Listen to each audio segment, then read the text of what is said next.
Ce sont des gens qui regrettent peut-être le temps de Robespierre, ou en tout cas le temps de la Révolution française. Certains d'entre eux estiment qu'on n'a pas guillotiné suffisamment de prêtres. J'ai parfois entendu, en fin de tenue maçonnique, c'est-à-dire c'est une soirée maçonnique, des francs-maçons s'exclamer « Vive la République, à bas la calotte ».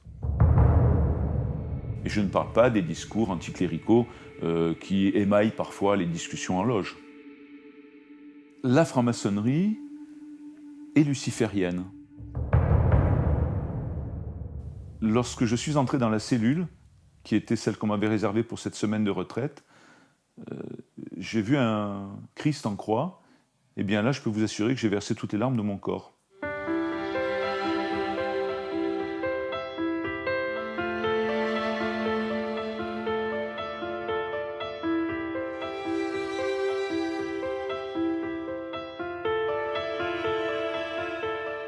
Il a 62 ans.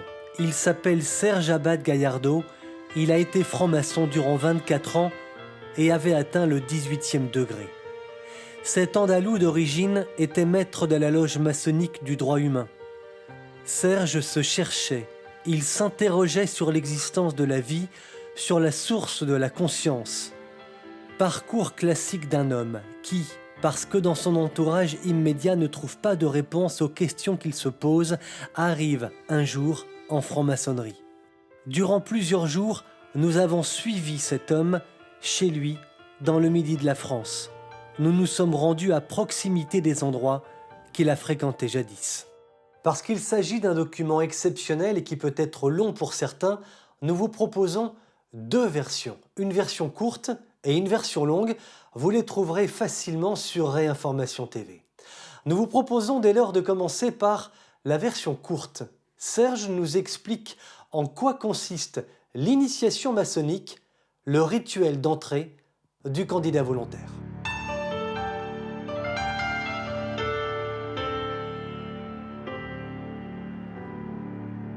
Il y a ce qu'on appelle un passage sous le bandeau, c'est-à-dire qu'on est interrogé les yeux bandés, c'est assez impressionnant. Les questions sont diverses, elles ont pour vocation de savoir quel est votre degré de sincérité. Donc il y a des questions pièges qui vont se rapporter parfois à ce que vous avez dit lors des enquêtes 3 mois auparavant. C'est une procédure un peu inquisitoriale quand même, hein, il faut le reconnaître. C'est pas péjoratif que de dire ça, mais c'est vrai que les francs-maçons craignent d'être infiltrés, ils le sont de toute manière, assez peu, mais ils le sont. Et une fois que vous avez passé toutes ces difficultés, vient l'initiation qui est une série d'épreuves physiques, intellectuelles, je n'ose pas dire spirituelles, puisque j'ai un petit peu de mal avec la spiritualité en franc-maçonnerie. Toutes les phrases du rituel sont dites par les officiers de la loge de manière très théâtrale.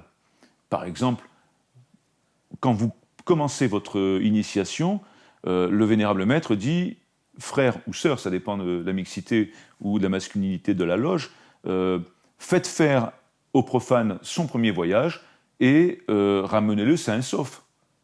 Donc vous avez les yeux bandés, vous entendez ça, c'est quand même inquiétant. Au Grand Orient, il y a par exemple une partie du rituel qui consiste à un moment donné à allonger une personne avec une chemise blanche, tachée de rouge, qui est très semblable à du sang, hein, de peinture rouge, comme si la personne était blessée, et il va découvrir une personne avec une épée plantée dans le ventre et pleine de sang. Et à ce moment-là, le vénérable maître dit voilà ce qui menace les traîtres. Donc ça peut effectivement dérouter. Mais ça ne vous a pas empêché de poursuivre le parcours qui a été le vôtre pendant 24 ans? Non, parce que ni de poursuivre l'initiation, parce qu'on vous pose quand même la question tout au long de l'initiation, persistez-vous? Parce que ce qui est un petit peu pervers dans cette histoire, c'est qu'on vous pose cette question, et finalement vous y entrez de votre plein gré. Mais il y a quand même malgré tout quelque chose qui s'apparente à de la manipulation. Ces images qu'on vous fait voir, ce rituel qu'on vous fait subir, tout ça impressionne votre esprit, mais en même temps, vous y entrez de votre plein gré. Et on y entre également de notre plein gré, pourquoi? Parce que finalement, on fait confiance à celui qui est notre parrain. Le parrain vous rassure quand même, vous dit les épreuves sont symboliques.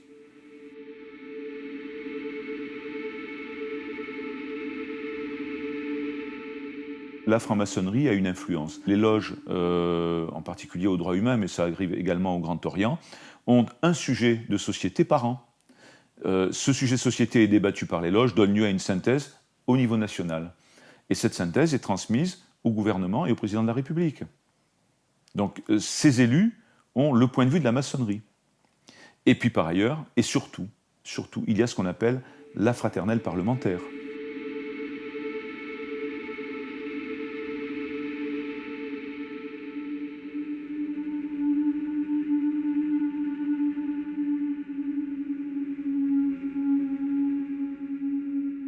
Quand vous avez 40 personnes qui, elles, chacune, dans leur cercle d'influence ou de connaissances, va pouvoir parler d'un thème à 20 ou 30 personnes, ça se multiplie. Alors ça, c'est un des moyens, je dirais, de dispersion de l'idéal maçonnique.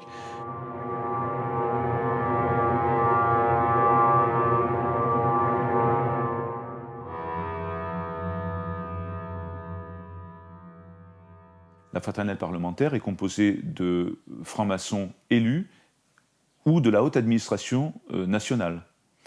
On estime, là encore, je ne l'invente pas, ce sont des chiffres officiels qui reposent sur des sources que je possède, on estime le nombre de membres de la fraternelle parlementaire à 400. Sur ces 400, il y a 250 à 300 élus, les autres étant hauts fonctionnaires. Donc nous avons 300 députés, sénateurs, qui sont francs-maçons, c'est-à-dire à peu près un tiers du total des deux assemblées. Et je ne parle pas de ceux qui sont francs-maçons dans ces assemblées et qui n'appartiennent pas à la fraternelle. C'est un président de fraternelle parlementaire qui s'exprimait un jour, et j'ai cet article, en disant « Si je joue bien mon rôle de président, eh bien, les francs-maçons de droite comme de gauche, appartenant aux deux assemblées, voteront comme un seul homme, sur les lois sociétales étant précisées. » Ce qui explique, par exemple, le vote sur le mariage pour tous.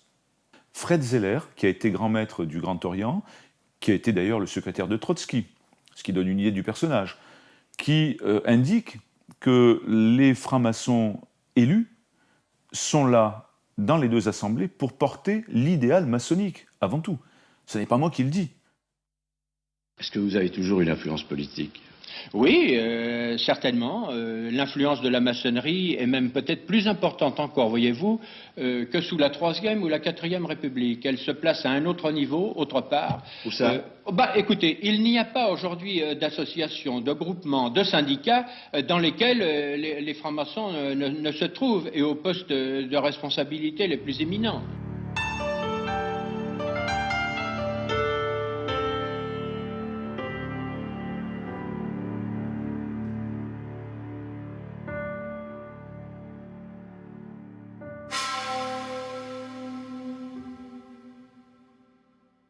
Il y a également Pierre Simon, ancien grand maître de la Grande Loge de France, qui est à l'origine de l'avortement.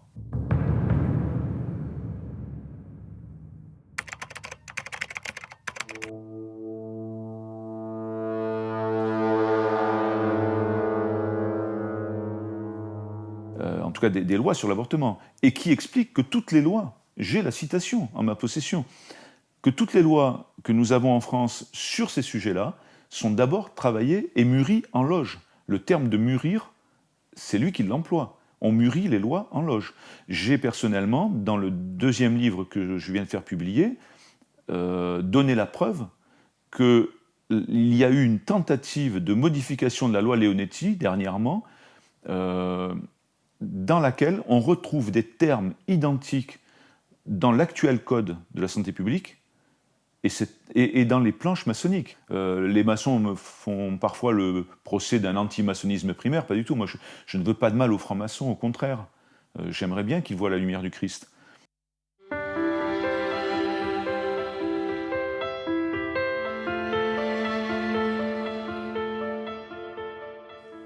C'est une histoire à rebondissement.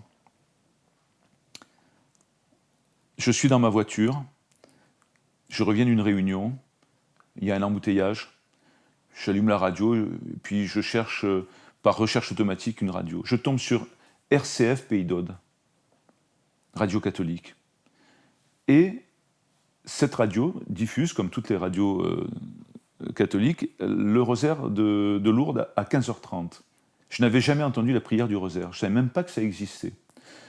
Le sentiment dont je me souviens à ce moment-là, ce que j'ai ressenti, je crois que ça peut être comparable à quelqu'un qui était sourd de naissance, qui retrouve l'ouïe par miracle et à qui on fait entendre le requiem de Mozart. Voilà. Quelque chose de magnifique dont on ne peut même pas expliquer la beauté. J'ai été saisi en plein cœur par cette prière, au point que j'ai retrouvé un rosaire qu'on m'avait offert à ma communion et qui était au fond d'un tiroir. Ça n'est pas un hasard si ce rosaire était conservé, bien que j'ai cherché plusieurs fois à m'en débarrasser, il m'est toujours revenu dans les mains. Le Seigneur ne voulait pas que je m'en débarrasse. Je l'ai offert à plusieurs personnes qui croyaient et qui me l'ont rendu. Et donc j'ai appris la prière du rosaire. Et j'ai été à Lourdes. Et donc à Lourdes, me voilà devant la grotte, devant Marie, à prier le rosaire. Et à la fin de la prière, je range mes affaires, je m'apprête à partir. Au moment où je décide de partir, je tombe par terre. Et je tombe comme si mes jambes étaient paralysées. Je n'ai plus de jambes. Il y a une notion de crainte quand même. Je suis un peu terrifié. Qu'est-ce qui m'arrive ? C'est quand même inquiétant quand vous tombez par terre comme ça. Puis en même temps, je regarde la Vierge. Je n'ai pas une apparition de la Vierge à ce moment-là, mais la statue est lumineuse. Je ne comprends absolument rien à ce qui se passe. Bon, là-dessus, finalement, je me dis, il se passe quelque chose de l'ordre surnaturel. Il y a quelque chose qu'on ne m'explique pas, là. Et je vais m'enquérir auprès d'un prêtre. Et c'est ce qui m'a poussé à faire une retraite dans une abbaye. Voilà pourquoi je me suis retrouvé devant les portes de l'abbaye de la Grâce. Ça a été très étrange. Et lorsque je suis entré dans la cellule, qui était celle qu'on m'avait réservée pour cette semaine de retraite, j'ai vu un Christ en croix et je me suis mis à pleurer. Je suis quelqu'un qui ne pleure pas. Vous savez, les gens qui sont d'origine andalouse sont très fiers. Et mon père m'a toujours éduqué en m'apprenant qu'un homme, ça ne pleure pas. Et je ne sais pas pleurer. Eh bien là, je peux vous assurer que j'ai versé toutes les larmes de mon corps. Voilà. C'est l'histoire de mon retour à la foi. Bien sûr, après, il s'est passé beaucoup de choses.